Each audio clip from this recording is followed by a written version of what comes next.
այս իշխանությունը մեզ բերել է այս վիճակին, որ դեմ դիմաց նույն ժողովրդի մասնիկները կանգնած են, մեկը բերված, մյուսը արդեն եկել է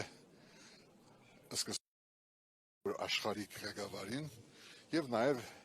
իրեն ծառայության մեջ գտնվող ցավոք սրտի որոշ սրբազաններին դակավին։ Հրաժարական տվեք, հետո հրաժարական պահանջեք, եթե հայրենիքի եկեղեցու ժողովրդի իրավունքը շատ պահանջում է, բոլորը միասին թող հեռանան եւ վերանորոգվի մեր երկիրը, բայց ոչ թե միագոմանի եւ ոչ թե անիրավ եւ առանց իրավասության, մոռանալով սեփական վարկը, սեփական բարեվարկությունը, քարնեդել դիմացի մայթ։ Այո, կաթողիկոս սրբազանները վրիբել են անցյալում դարբեր չափումներով եւ ոչ անձնագանի մասին չէ իմ խոսքը, մեկը թող իր անձնագանը կարգավորի եւ ապաշխարի եթե պետք է, այլ նաեւ սխալներ եղել են, երբ իշխանությունը բոլոր նախագահությունների օրոք փորձել է ազդել եկեղեցու վրա, եկեղեցին էլ ի պատասխան նաեւ դիրքորոշում վերաբերմունք է ցույց տվել տվյալ գործող իշխանության նկատմամբ։ Դա սխալ է, դա բերել է այսօրվան։ Հիմա մենք հնարավորություն ունենք ի վերջո այս ահավոր գրեթե դժոխային իրավիճակում վերջապես տեսնել եկեղեցու եւ պետության դարանջադումը։ Եթե ճշգրիտ աշխատենք, ոչ հատվածաբաշտ, բայց քանի որ գա իր իշխանիկության գահին այս մարդը իր նպատակով, մենք պիտի ունենանք նման տեսարաններ եւ փոխանակ մեր պետական ապարատը, ԱԾ-ն, ոստիկանությունը, մյուս լավ տղաները պաշտպանեն սահման, քաղաքացու իրավունք, ապահովություն, իրենք այստեղ լցվել են մայրաթոր։ Ըստ իշխանությունները, որոնք ամենաշատն են ժողովրդավարությունից խոսել, ինչու են հենց իրենք ամենաշատը հակաժողովրդավարական գործողություններ ու գործընթացներ սկսում, իրականացնում։ Արդեն դա մեկնաբանությունից այն կողմ է, արդեն չի կարելի մեկնաբանել, իրենք այդ ընթացքի մեջ են։ Հիմա դա կանխամտածված է, ծրագիր է, արտաքին է, իներցիա է, դա մեր իրականությունն է եւ եթե փոփոխություն չունի իրենց կողմը, իրենց մայթում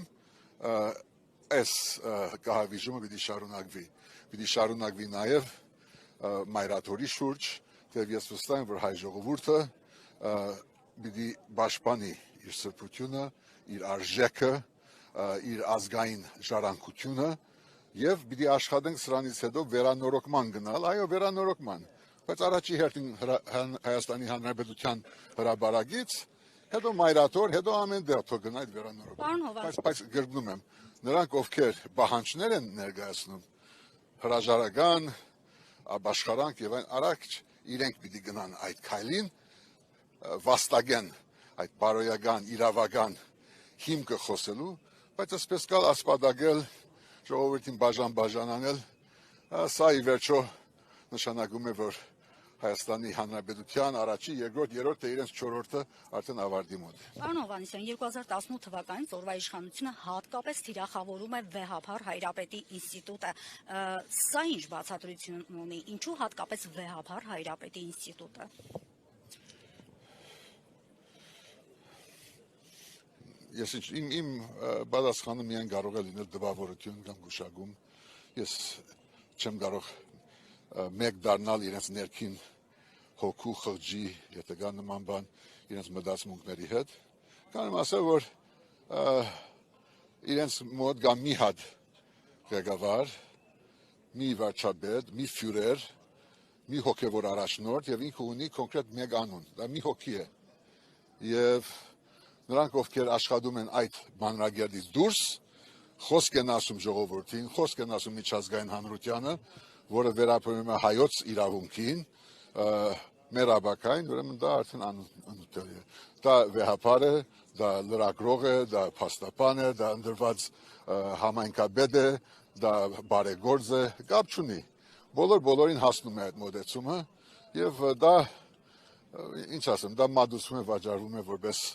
ժողովրդավարություն, ինչպես ասացիք, պատրաստում են ընտրությունների, բادسպարվել հիբրիդ ինչ-որ պատերազմների դեմ, մինչդեռ իր հիբրիդի